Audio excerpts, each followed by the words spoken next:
wigeze wumva ko hari umugabo wigeze kuba minisitiri w'u Rwanda w'ububanyi n'amahanga akaza kuba na ambasaderi w'u Rwanda mu bihugu bitandukanye by'i Burayi? Uyu mugabo akaza gutorokana amafaranga yaragenewe gufasha ambasade yaba y'u Rwanda muri New York, muri Leta Zunze Ubumwe za Amerika ndetse no muri Loni. Uyu mugabo yaje gutorokana aya mafaranga aciye muri humye perezida wari icyo gihe. Iyi nkuru reka tuyigimuzi, tuyigarukeho neza, tuyige mu mizi uko byatangiye nuko byaje kurangira. Iyi nkuru yatangajwe bwa mbere ku wa 18 Kanama 2022. Igaruka kuri Jean Marie Vianney Ndagijimana wari minisitiri w'ububanyi n'amahanga nyuma ya jenoside yakorewe abatutsi, watorokanye amafaranga yari yagenewe gufungura za ambasade z'u Rwanda mu mahanga. Afin de me donner la parole pour que je parle de ce conflit, un conflit régional, mais aussi pour chaque pays de la région, un conflit national. J'avais prévu de parler en long et en large de tous les pays de la République démocratique du Congo, où j'ai vécu lorsque ce pays s'appelait encore le Zaïre, du Burundi, où jeune étudiant, j'ai vécu le génocide Hutu de 72 sur le campus de Bujumbura, et bien sûr du Rwanda où je suis né, même si je n'ai pas passé le tiers de ma vie dans ce pays. Iyi nkuru yongeye kugarukwaho ubwo Perezida Paul Kagame yakomoje kuri uyu mugabo mu nama nkuru y'umuryango wa FPR Inkotanyi yahuriranye n'isabukuru yayo y'imyaka 35. Uyu muryango maze ushinzwe hari ku cyumweru tariki 2 Mata 2023. Murabyibuka rwose. Umuminisitiri wa mbere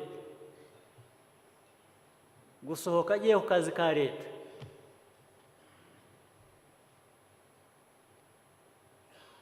afata ya mafaranga amwe twagize dushyira hirya no hino ngo twubake ubuzima, afata amafaranga ngo agiye gufungura za ambasade hanze, ndabyibuka, ibihumbi 200 by'amadolari.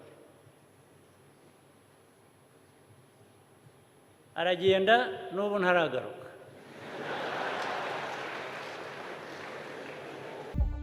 Jean Marie Vianney Ndagijimana si izina rishya mu matwi ya benshi bakurikiranira hafi bya politiki y'u Rwanda, by'umwihariko ibyo batavuga rumwe n'ubutegetsi bw'u Rwanda, kuko icyo gice uyu Jean Marie Vianney agiye kukimaramo imyaka igera kuri 28 ari i Paris mu Bufaransa. Ndagijimana yari asanzwe ari ambasaderi w'u Rwanda mu Bufaransa mbere ya jenoside yakorewe abatutsi mu 1994. Yakomokaga mu ishyaka rya MDR ritavugaga rumwe n'ubutegetsi bwa Perezida Juvenal Habyarimana. Nyuma ya jenoside yakorewe abatutsi mu 1994, ni umwe mu biyambajwe na guverinoma y'ubumwe, dore ko atari ku gice cya MDR cyagize uruhare muri jenoside yakorewe abatutsi mu 1994, nubwo kuri ubu asigaye ayihakana. Guverinoma nshya yarahiye tariki ya 19 Nyakanga mu 1994 nyuma y'ibohorwa rya Kigali. Ndagijimana ntiyari ayirimo kuko yari akiri mu Bufaransa, gusa yaje nyuma yaho gato atangira imirimo nka minisitiri w'ububanyi n'amahanga mu gihe yari ategereje kurahira. Nyuma y'igihe kitari gitoya i New York muri Leta Zunze Ubumwe za Amerika haje guturuka inkuru y'incamugongo. Ushobora kuba uri kwibaza aka kanya uti byagenze bite?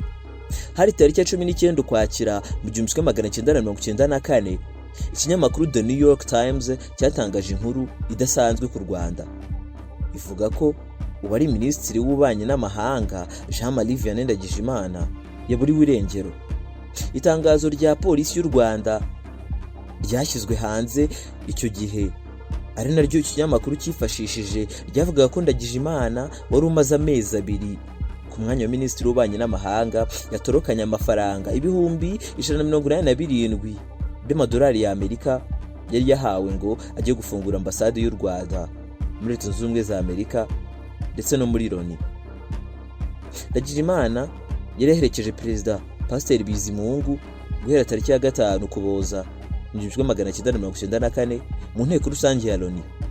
Nyuma y'iminsi 3 ubwo Bizimungu yahamagazaga abadiplomate b'u Rwanda muri Amerika ngo baganire, nibwo Ndagijimana wari ubashinzwe nka minisitiri w'ububanyi n'amahanga yabuze. Itangazo ryasohotse mu biro bya minisitiri w'intebe icyo gihe bya Faustin Twagiramungu banakomokaga mu ishyaka rimwe ryavugaga ko ibya Ndagijimana n'amafaranga ya leta yari yahawe ari urujijo.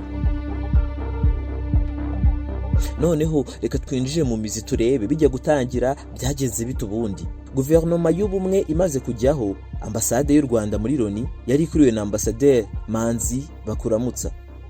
Mu gihe wari uhagarariye u Rwanda muri Leta Zunze Ubumwe za Amerika i New York yari ambasaderi Joseph Mutaboba. Kugeza ubwo Perezida Bizimungu yajyaga muri Amerika, nta faranga na rimwe leta y'u Rwanda yari yakaboherereje. Birwanagaho bakoresheje amafaranga yabo, dore ko n'aya ambasade asanzwe leta y'abatabazi yari yasize yabikuje yose.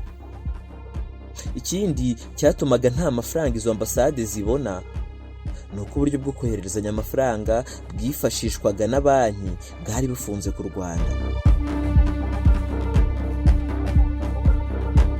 Hari umugabo umwe mu bajyanye na Perezida Bizimungu muri Amerika yaganiriye n'itangazamakuru, yagize ati Bizimungu yumvise ko atari byiza kujya guhura n'abadiplomate b'u Rwanda muri Amerika nta kintu abashyiriye, kandi bamaze igihe bakoresha amafaranga yabo.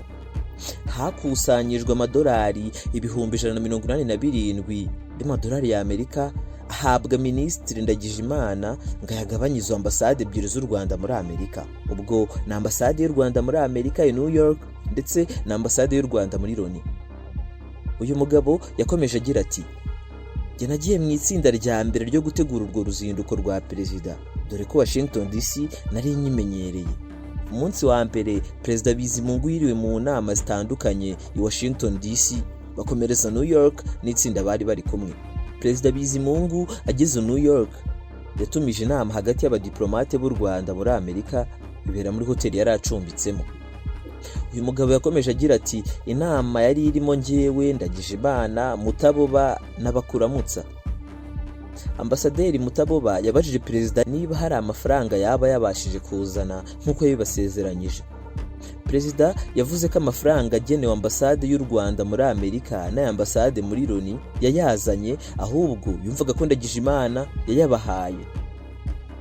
Icyo gihe Minisitiri Ndagijimana yisobanuye avuga ko amafaranga atabashije guhita yatanga kuko i Washington DC abantu bari bahuze kubera inama nyinshi.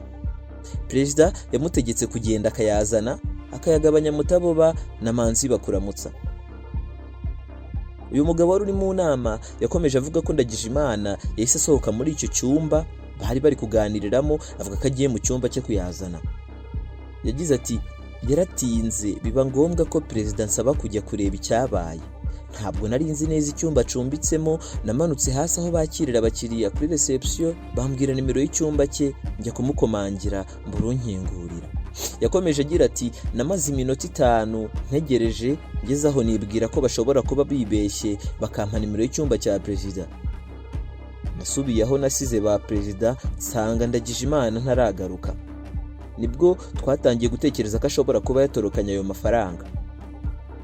Bamaze gukeka ko Ndagijimana yaba yabatekeye umutwe agatwara amafaranga, bagiye kubaza kuri reception ya hoteli niba Ndagijimana gihari, basanga yamaze gusohoka kera. Uyu mugabo uri mu nama yakomeje agira ati twahise dusaba ambasaderi Manzi kumenyesha polisi ya New York. Nyuma twaje kumenya ko yafashe indege imujyana mu Bufaransa, anyuze ku kibuga cy'indege cya John F Kennedy International Airport. Muri icyo gihe mubano w'Ubufaransa n'u Rwanda wari mubi cyane, ku buryo byari bigoye ko ubutegetsi bwa Paris bufasha u Rwanda muri icyo kibazo Ndagijimana agafatwa. Ikindi ni uko ambasade y'u Rwanda i Paris yari ikiri mu maboko y'abahoze bakorana na guverinoma y'abatabazi, banakoranye na Ndagijimana akiri ambasaderi w'u Rwanda mu Bufaransa. U Rwanda rwagerageje gusobanurira Ubufaransa ibyabaye ngo Ndagijimana afatwe, ariko bibi by'ubusa. Hari umwe mu babanye na ambasaderi Ndagijimana i Paris, we yavuze ko ashobora kuba yari yarasezeranyijwe n'Ubufaransa gutegereza gato bagafasha leta yari imaze gukora jenoside igahungira muri Zaire, ubu ni Repubulika Iharanira Demokarasi ya Kongo y'uyu munsi, kugaruka ikaba yafata ubutegetsi Kigali. Icyo gihe ingabo zahuze ari iza leta zari zambukanye intwaro zikomeye zikambika hafi y'umupaka w'u Rwanda zitegura kwisuganya zikagaruka gufata ubutegetsi i Kigali. Ati Ndagijimana ashobora kuba yari yarasabwe kwitandukanya n'inkotanyi agategereza ko leta yakoze jenoside isubira ku butegetsi bakamuha umwanya mwiza, dore ko bamwumvishaga yuko akiri muto kandi leta agiyemo nta minsi ifite. Ikinyamakuru The New York Times cyatangaje ko ibura rya Ndagijimana ryabaye urujijo ku badiplomate benshi bari bari muri Loni. Leta y'u Rwanda yahise itangaza ko yabuze umuntu, isaba ko Amerika yayifasha kumushakisha. Mu mwaka wa 2017 Perezida Paul Kagame yigeze kuvuga ko nubwo Ndagijimana yahemutse agatwara amafaranga y'igihugu nta kintu na kimwe yamugejejeho. Yagize ati uwo mugabo yaragiye arayagumana, sinzi icyo yamugejejeho, gusa nta kinini mbona. Mu Bufaransa